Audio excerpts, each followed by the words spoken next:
महत्वपूर्ण समाचार थी आ बुलेटिन की शुरुआत करिए तो जेवा भारतीय जनता पार्टीए पोताना उम्मीदवारों नाम जाहिर कर्या तो अलग अलग जिल्लाओमांथी हवे आक्रोश अने विरोध पण जोवा मळी रह्यो छे।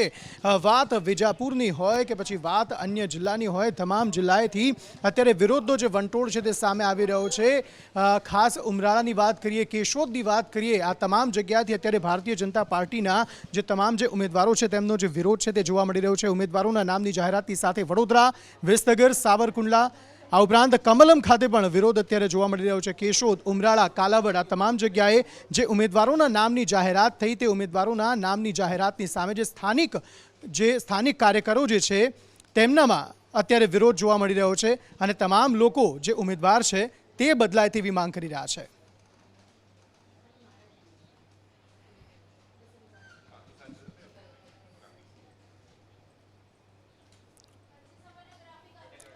तो હવે સ્થિતિ એવી આવી ગઈ છે કે ભારતીય જનતા પાર્ટીનું જે પ્રદેશ કાર્યાલય છે કમલમ ત્યાં જ કોંગ્રેસ જિંદાબાદના નારા લાગેલા જોવા મળી રહ્યા છે। જી હા, પરિસ્થિતિ એવી થઈ ગઈ છે કે જે કોંગ્રેસી કાર્યકર્તાઓ જે કોંગ્રેસ જિંદાબાદના નારા લગાવતા હોય છે પોતાના કાર્યાલય ખાતે તે જ પ્રકારના નારા ભારતીય જનતા પાર્ટીના પ્રદેશ કાર્યાલય કમલમ ખાતે લાગતા અત્યારે જોવા મળી રહ્યા છે। અને સ્થિતિ એવી આવી ગઈ છે કે જે સ્થાનિક ઉમેદવારો છે અથવા તો સ્થાનિક કાર્યકરો છે તેમનામાં ખાસ રોષ જોવા મળી રહ્યો છે, કારણ કે જે ઉમેદવારની નામની જાહેરાત ભારતીય જનતા પાર્ટી દ્વારા કરવામાં આવી છે તે ઉમેદવાર તેમને પસંદ નથી અને જે સ્થાનિક ઉમેદવાર છે તેમને ટિકિટ આપવામાં આવે, ઉમેદવારી કરવા માટેનો મોકો આપવામાં આવે તેવી માંગ આ કાર્યકરો કરી રહ્યા છે। અને તે જ પ્રકારની પરિસ્થિતિમાં અત્યારે કોંગ્રેસ જિંદાબાદના નારા કમલમ ખાતે લાગેલા જોવા મળી રહ્યા છે।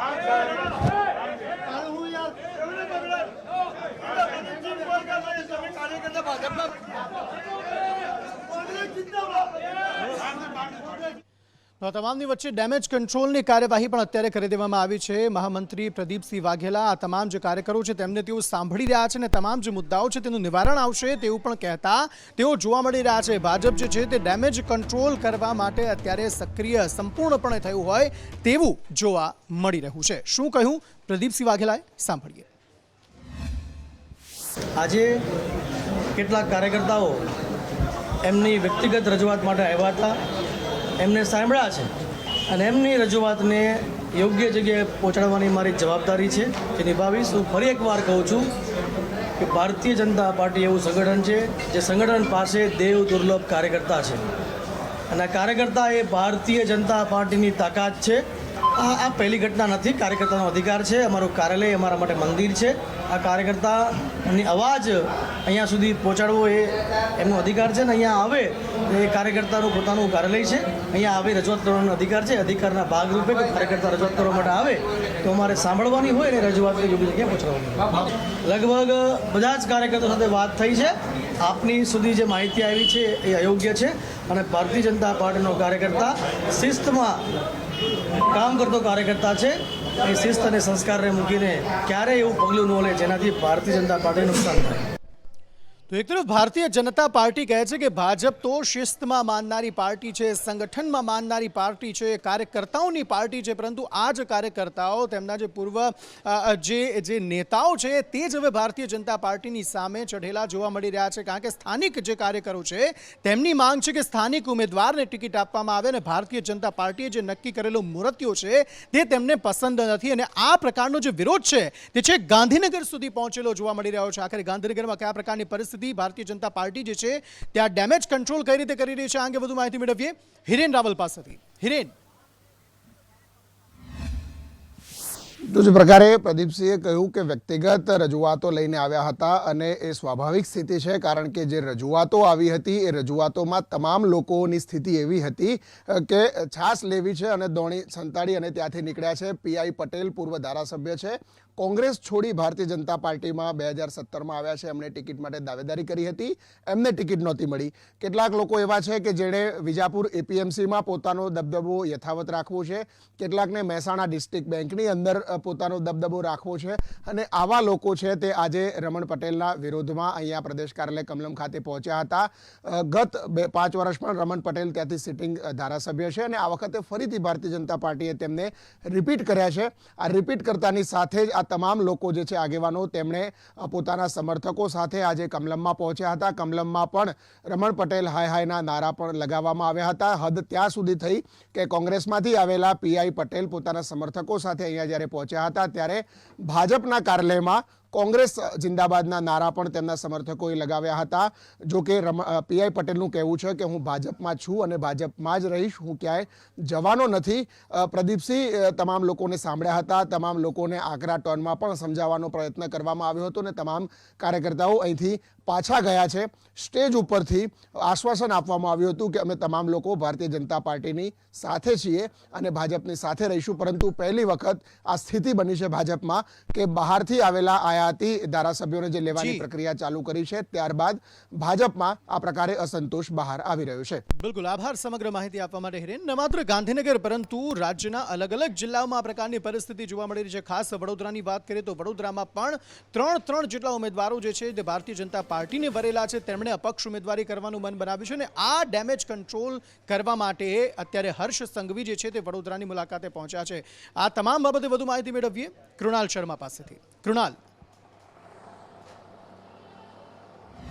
અંકિત, જે રીતે ભાજપે શહેર અને જિલ્લાના 10 બેઠકો ઉપરમાંથી 8 બેઠકો પર ઉમેદવાર જાહેર કર્યા છે, જેમાં વડોદરા જિલ્લાની જે 3 બેઠકો છે કે જ્યાં વાઘોડિયાના ધારાસભ્ય મધુર શ્રીવાસ્તવ કે જેમનું આ વખતે પત્તું કપાયું છે ને તેને અશ્વિન પટેલ જે જિલ્લા ભાજપના પ્રમુખ છે તેમને ટિકિટ આપવામાં આવી છે અને ત્યારબાદથી મધુર શ્રીવાસ્તવે બળવો પોકાર્યો છે અને કાર્યકર્તાઓ કહેશે તો ચૂંટણી લડીશ, અપક્ષ ઉમેદવારી કરીશ તેવું હાલ તેઓ ચીમકી ઉચ્ચારી રહ્યા છે. તેને લઈને જે ગૃહમંત્રી છે હર્ષ સંઘવી તે હાલ વાઘોડિયા છે, ખાનગી યુનિવર્સિટીમાં તેઓ કાર્યકરો સાથે અને હોદ્દેદારો સાથે ત્યાં બેઠક કરી રહ્યા છે. અને અન્ય જે બેઠકો છે પાદરામાં પણ જે બરોડા ડેરીના જે ચેરમેન છે હાલ વર્તમાન દિનુ મામા ઉર્ફે જે દિનેશ પટેલ છે તેઓ પણ નારાજ છે. તેઓએ પણ ગતરોજ પત્રકાર પરિષદ યોજીને ભાજપ સામે અપક્ષ ઉમેદવારી કરવાની અને ભાજપના ઉમેદવારને હરાવવાની ચીમકી આપી છે. સાથે તેમણે તે પણ કહ્યું છે કે જે એમને નડ્યા છે હવે ચૂંટણી બાદ તેઓ તેમને નડશે, આ પ્રકારની પણ ચીમકી ઉચ્ચારી છે.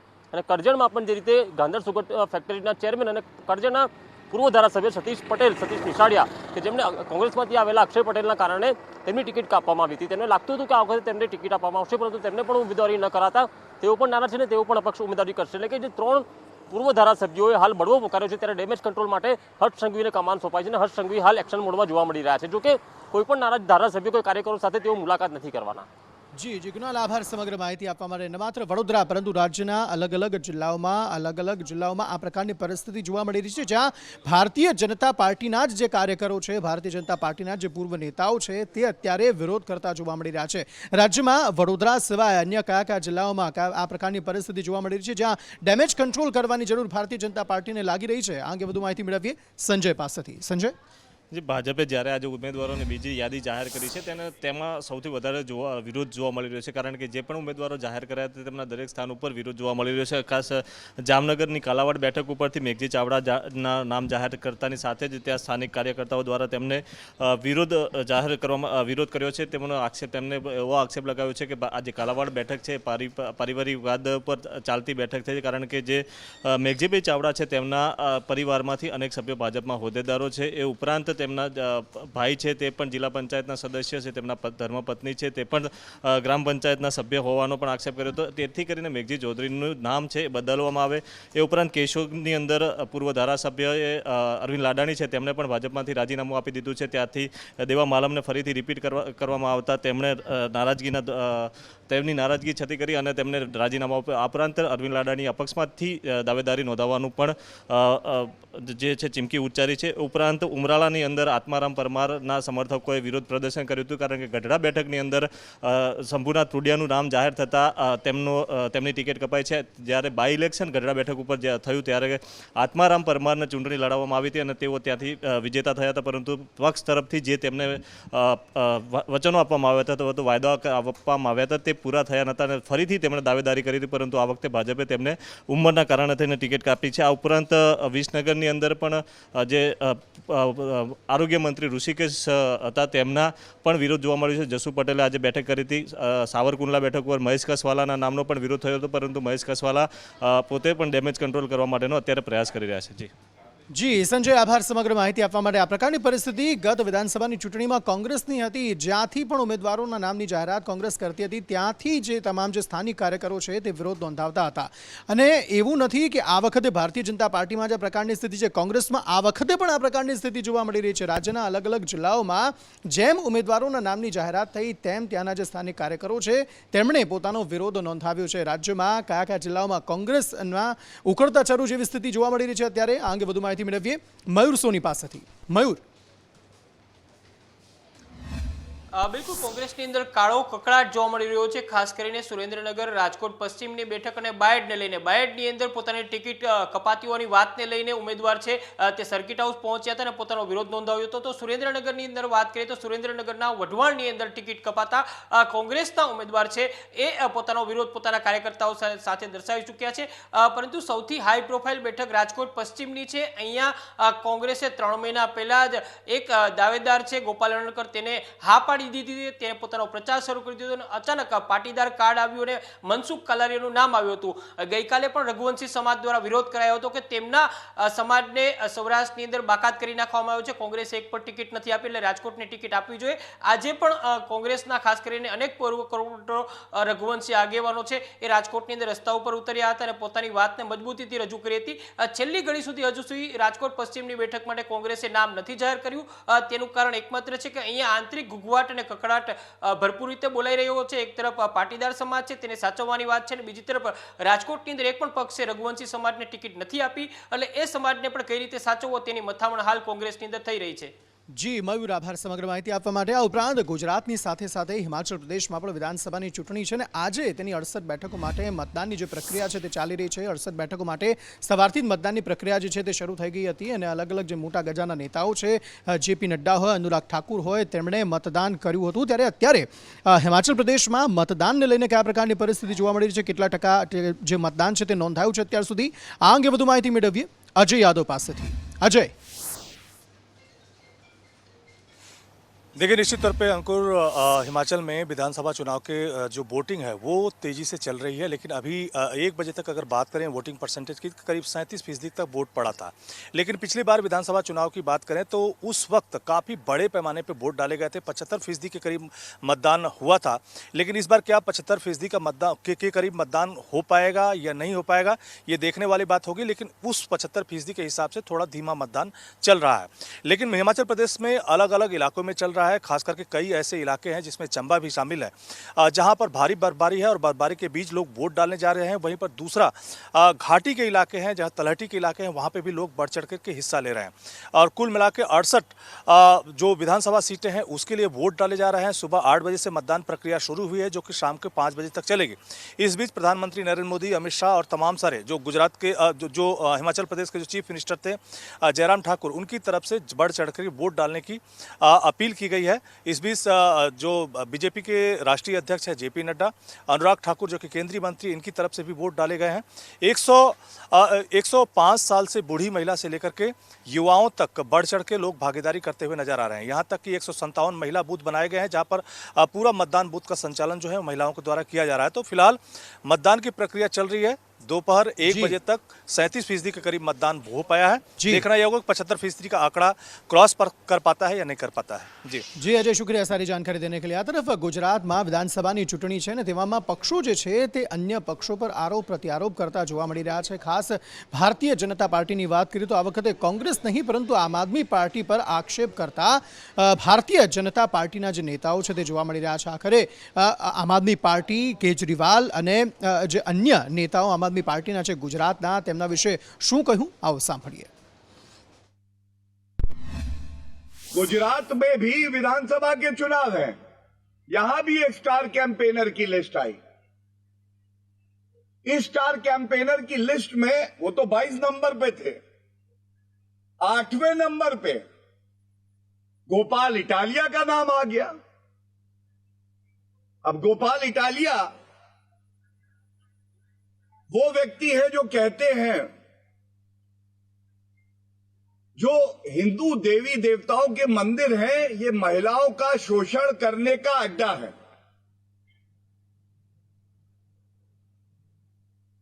आपने ऐसा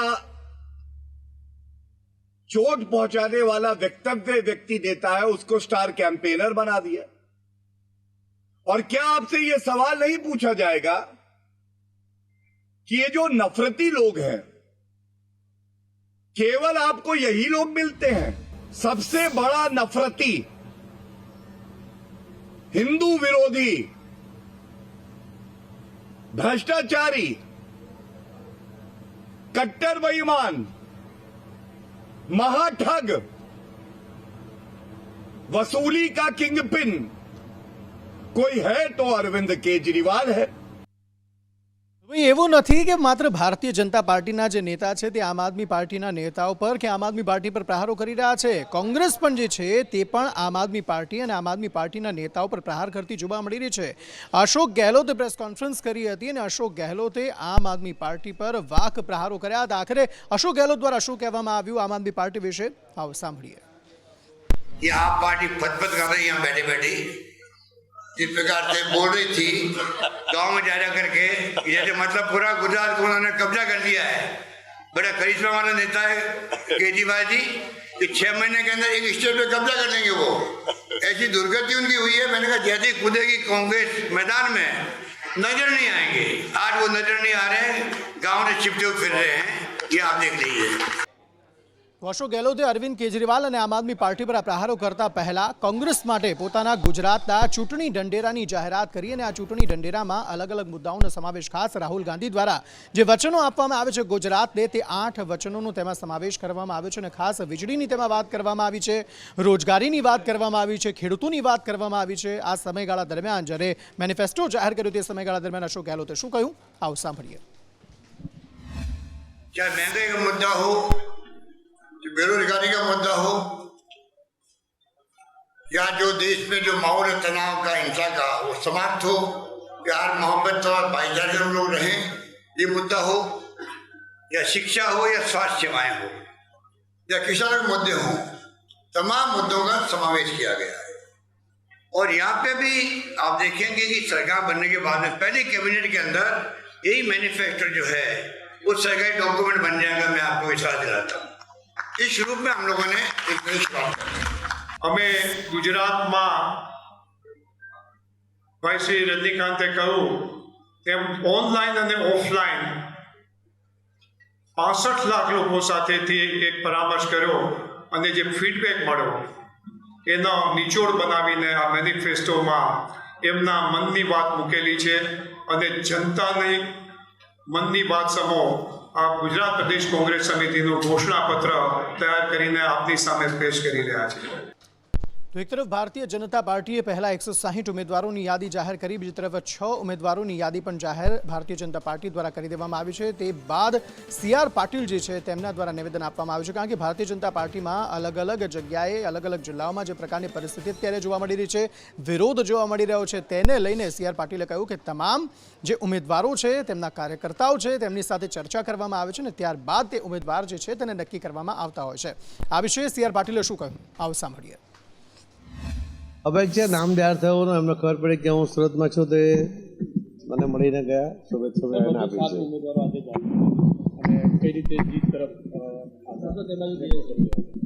અમારું ટાર્ગેટ છે અને પૂરું કરવા માટે જે આદરણીય પ્રધાનમંત્રી મોદી સાહેબે કહ્યું છે કે હું મારો જ રેકોર્ડ તોડવા જઈ રહ્યો છું, એટલા માટે ઇલેક્શન લડી રહ્યો છું। એના પ્રતિભાવ રૂપે ભારતીય જનતા પાર્ટીના કાર્યકર્તાઓ જેમને પણ ટિકિટ મળી છે એને જીતાડવા માટે પૂરી તાકાત સાથે આગેવાનો સહિત બધા લાગ્યા છે અને એના કારણે જે અમે ઈચ્છીએ છીએ એવું સારું પરિણામ અમને મળશે એવો મને વિશ્વાસ છે।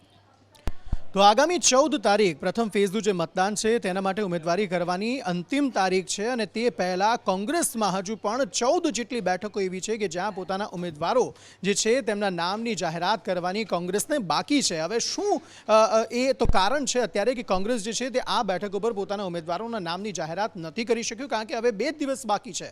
શનિવાર રવિવાર રજાનો દિવસ છે, સોમવારે અંતિમ દિવસ છે જ્યારે ઉમેદવારી પત્ર ભરવાનો. ત્યારે શા માટે આ પ્રકારની પરિસ્થિતિ કોંગ્રેસમાં અત્યારે ઉદ્ભવી છે અને ક્યારે કોંગ્રેસ જે છે તે નામ જાહેર કરી શકે છે, આ અંગે વધુ માહિતી મેળવીએ પ્રતીક જાદવ પાસેથી. પ્રતીક.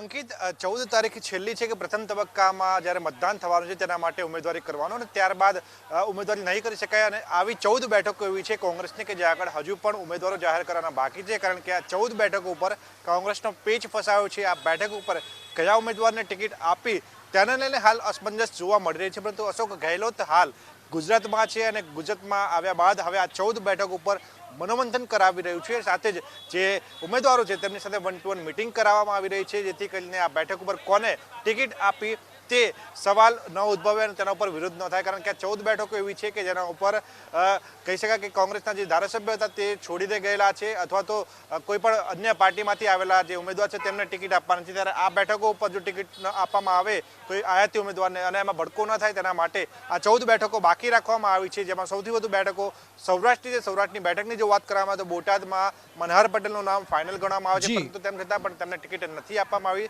તેમની નામની જાહેર નથી કરવામાં આવી અને આ જ કારણથી હવે આગામી 24 કલાક બાદ જાહેરાત થાય તેવી પણ શક્યતાઓ જોવાઈ રહી છે. જી પ્રતીક, આભાર સમગ્ર માહિતી આપવા માટે. આ ઉપરાંત સ્નેહમિલન કાર્યક્રમમાં જોવા જેવી થઈ ગઈ શૈલેષ પરમારને લોકોએ ધક્કે ચઢાવ્યા હતા અને સ્થિતિ એવી આવી ગઈ કે શૈલેષ પરમારને લોકોને કહેવું પડ્યું કે તમામ લોકો શાંત થઈ જાઓ અને આ પ્રકારની પરિસ્થિતિ જાહેર સભામાં જોવા મળી હતી. સ્નેહમિલન કાર્યક્રમ હતો દાણીલીમડામાં અને દાણીલીમડાથી કોંગ્રેસના ધારાસભ્ય છે પોતે શૈલેષ પરમાર. ત્યારે આ સમગ્ર મામલાને લઈને તેમણે શું કહ્યું તે સાંભળીએ.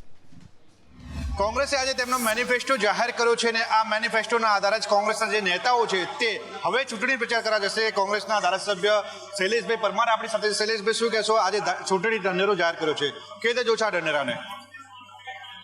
જે રીતે કોંગ્રેસ પાર્ટી છેલ્લા ઘણા સમયથી એક ટીમ બનાવીને આખા ગુજરાતની અંદર તમામ વર્ગના લોકોને એ લોકોની શું તકલીફો છે એ તકલીફોને સાંભળ્યા પછી આજે કોંગ્રેસ પાર્ટીએ ચૂંટણી ઢંઢેરો બહાર પાડ્યો છે. સમાચારો તરફ આગળ વાત કરીએ તો વિધાનસભાની ચૂંટણી અને મતદાન જ્યારે શરૂ થવાનું છે, 1 તારીખ અને 5મી તારીખે મતદાન થવાનું છે, તે પહેલાં હવે ભૂપેન્દ્ર યાદવ જે ભારતીય જનતા પાર્ટીના જે પ્રભારી છે ગુજરાત પ્રદેશના, તેઓ આગામી સમયમાં ગુજરાત પ્રવાસે આવી શકે તેવી શક્યતાઓ જોવા મળી રહી છે. 20 નવેમ્બર બાદ તેઓ ગુજરાત આવશે. આ ઉપરાંત વડાપ્રધાન નરેન્દ્ર મોદીની પણ અલગ અલગ 25 જેટલી રેલીઓ ગુજરાતમાં યોજાશે તેવું આયોજન ભારતીય જનતા પાર્ટી અને સંગઠન દ્વારા અત્યારે કરવામાં આવી રહ્યું છે. એટલે કે લગભગ 150 બેઠકો આવરી લેવામાં આવે તે પ્રકારે વડાપ્રધાન નરેન્દ્ર મોદીની આ જે રેલીઓ છે તેનું આયોજન કરવામાં આવી રહ્યું છે.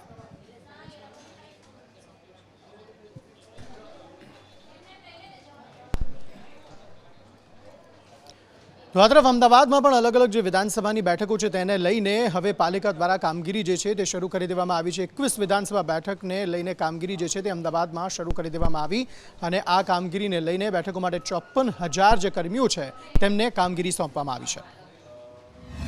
એમને ઈવીએમ સાથે કેવી રીતે બીયુ સીયુ વીવીપેટ કનેક્ટ કરવાના થાય છે અને એમની મતદાનના દિવસે શું શું કાર્યવાહી કરવાની રહેશે એ બધાની વિશેષ એમને ટ્રેનિંગ આપવામાં આવી રહી છે. આ સાથે સાથે દરેક વ્યક્તિને પોતે પોલિંગ સ્ટાફ છે એ પોતાનો મતાધિકાર વાપરી શકે એના માટે એમને ફોર્મ્સ આપવામાં આવ્યા છે, જેથી કરીને એ પોસ્ટલ બેલેટ માટે પોતાની માંગણી કરી શકે. આથી આ પ્રકારે અત્યારે બધી જગ્યાએ ટ્રેનિંગની કાર્યવાહી ચાલી રહી છે. તો આ તરફ વિધાનસભાની ચૂંટણી આગામી સમયમાં છે, તેવામાં અલગ અલગ એજન્સીઓ જે છે તે રાજ્યમાં વધુ સક્રિય થઈ છે. ગેરકાયદે કામકાજ કરનારા જે લોકો છે તેમના પર તવાઈ બોલાવવામાં આવી રહી છે. ખાસ એટીએસ અને જીએસટી વિભાગ જે છે તે રાજ્યમાં વધુ સક્રિય થયેલું જોવા મળી રહ્યું છે. આ અંગે વધુ માહિતી મેળવીએ જિગ્નેશ પટેલ પાસેથી. જિગ્નેશ. અંકિત, આ એટીએસનું ઓપરેશન નથી, પરંતુ સ્ટેટ જીએસટી દ્વારા જે આરોપીઓ જે કહી શકાય કે જે લોકો ખોટા બિલ બનાવીને બોગસ બિલિંગના આધારે સરકાર સાથે ચીટિંગ કરે છે તેવા લોકોને ઝડપી લેવા માટે આ કાર્યવાહી કરવામાં આવી રહી છે. 12 જિલ્લાઓમાં અંદાજિત 200 જગ્યાઓ પર એક સાથે રેડ કરવામાં આવી અને આ રેડમાં કુલ અલગ અલગ જે છે તે 74 લોકોને પૂછપરછ માટે તેમની કચેરીએ બોલાવવામાં આવ્યા છે, તેમની અટકાયત કરવામાં આવી છે. કારણ કે થોડા દિવસ અગાઉ જ સુરતમાંથી 500 કરોડ રૂપિયાનું બોગસ બિલિંગ કૌભાંડ ઝડપાયું હતું અને તેમાં અંદાજિત 15 લોકોની અટકાયત કરવામાં આવી હતી, તેમની પૂછપરછ કરવામાં આવી હતી અને તેના સાથે જોડાયેલા આ તમામ સ્થળો પર દરોડા પાડવામાં આવી રહ્યા છે, જેમાં અમદાવાદ, સુરત, રાજકોટ, જામનગર, ભાવનગર અને નડિયાદ સહિતના જે અન્ય શહેરો અને જે જિલ્લાઓ છે ત્યાં આ રેડ થઈ રહી છે. કુલ 12 જગ્યા ઉપર અલગ અલગ એટીએસ અને સાથે કહી શકાય કે જે સ્થાનિક એસઓજી અને લોકલ પોલીસની ટીમો છે તેને સાથે રાખીને રેડ કરવામાં આવી છે અને કરોડોના જે બેનામી વ્યવહારો થયા છે તે અંગેથી પડદો ઉચકાય તે માટેની આ સ્ટેટ જીએસટી વિભાગની રાજ્યવ્યાપી છે તે કાર્યવાહી છે. જી આભાર સમગ્ર માહિતી આપવા માટે. હવે ભારતીય જનતા પાર્ટી પ્रेस कॉन्फ्रेंस કરી રહી છે. સુધાંશુ ત્રિવેદી प्रेस कॉन्फ्रेंस કરી રહ્યા છે. सीधा जी निंदनीय शब्दों में अभिव्यक्त किया है. उन्होंने प्रधानमंत्री जी के लिए जिन शब्दों का प्रयोग किया है हम उसकी कड़े शब्दों में भर्त्सना करते हैं और ये कोई नई बात नहीं है. मात्र कुछ महीने पहले की बात है. आप याद करिए जब प्रधानमंत्री श्री नरेंद्र मोदी जी के लिए मृत्यु की कामना करते हुए उसके प्रकार तक बताने वाले कांग्रेस के नेता आज उनके इतने वरिष्ठ नेता मोदी जी के लिए औकात जैसे शब्दों का प्रयोग कर रहे हैं. मेरे विचार से यह राजनीति में गरिमा को तार तार करने और मर्यादा को निचले स्तर पर ले जाने का एक बड़ा दुखद उदाहरण है. और दुर्भाग्य यह है कि इसकी शुरुआत भी गुजरात से ही 2007 में हुई थी, जब सोनिया गांधी जी ने मौत के सौदागर जैसे शब्दों का प्रयोग किया था. आज मधुसूदन मिस्त्री जी इस प्रकार के शब्दों का प्रयोग कर रहे हैं, बहुत दुखद है.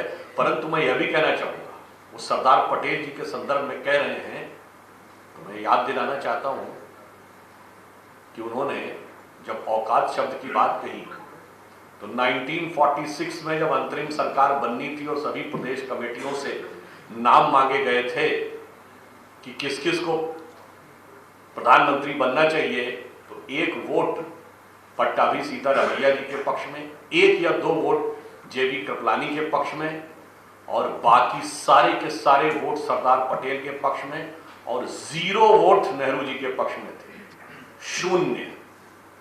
शून्य वोट के आधार पर, के आधार पर उन्होंने प्रधानमंत्री के पद तक पहुंचाने का जो निर्णय लिया, तो किसने किसको क्या औकात समझी और किसने किसके साथ क्या न्याय किया, ये इतिहास में किसी से छुपा नहीं.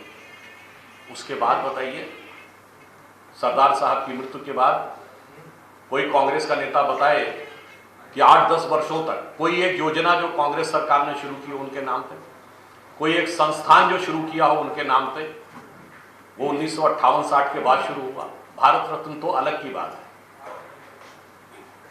इतनी बड़ी मूर्ति, जो विश्व की सबसे बड़ी मूर्ति, भारत की एकात्मता की प्रतीक और भारत की एकता को स्थापित करने वाले महापुरुष सरदार पटेल को समर्पित, आज तक हमें कोई ध्यान नहीं है कि कांग्रेस के किसी नेता ने जाकर उस मूर्ति के दर्शन भी किए हो.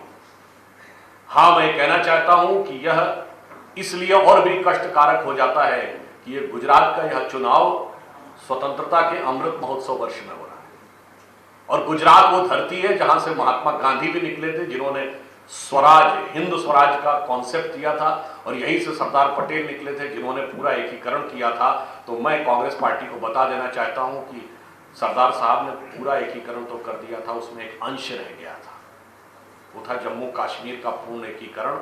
और उसे अगस्त 2019 में नरेंद्र मोदी जी के नेतृत्व में जब गृह मंत्री अमित शाह जी ने संसद में वो प्रस्ताव रखा था,